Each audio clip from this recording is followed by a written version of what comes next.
Isang pinagpalang araw sa inyong lahat. Tayo po'y magdinilay sa salita ng Diyos, ang pinagmumulan ng awa ng ating buhay ang salitawa.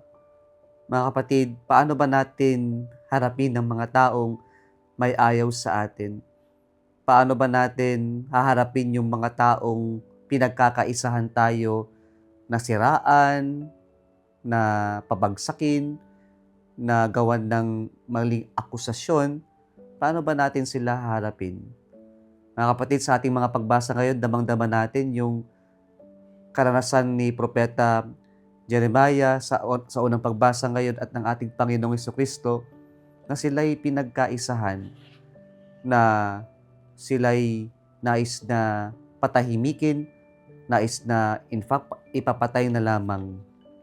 Pero paano po sila tumugon? Tinuturuan tayo ng Panginoon na huwag tayong lumihis sa katotohanan, na kapag tayo pinagkakaisahan, manatili sa katotohanan, hindi pagalit, hindi pasigaw, hindi mainitin ang ulo. Pero kapag nais nating sagutin ang mga taong pinagkakaisahan tayo, dapat kalmado lang. At ang katotohanan lamang ang ating ibabato sa kanila, ang ating isasagot sa kanila. Ito yung malinaw na ginawa ng Panginoon sa ating Ebanghelyo ngayon. Kanyang ipinahayag kung ano lamang yung katotohanan at nanatili siya sa katotohanan. Pangalawa, anong sinabi ng Panginoon? Maniwala kayo sa kanyang magawa, na ang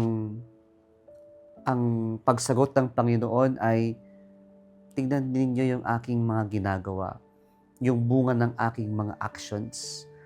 Ito yung tinatawag na witnessing, na kung ano man yung pinakamakapangyarihan na pagsagot sa mga taong ayaw maniwala sa atin o gusto tayong masiraan, ay yung mga mabubuting gawa natin, yung bunga ng ating mga ginagawa sa buhay natin. Yan yung mabisang pagsagot sa mga taong ayaw sa atin o taong mga gustong pagkaisahan tayo. Kasi may mga pagkakataon, mga kapatid, na hindi naman natin kailangan sagutin, hindi naman natin kailangan i-confront.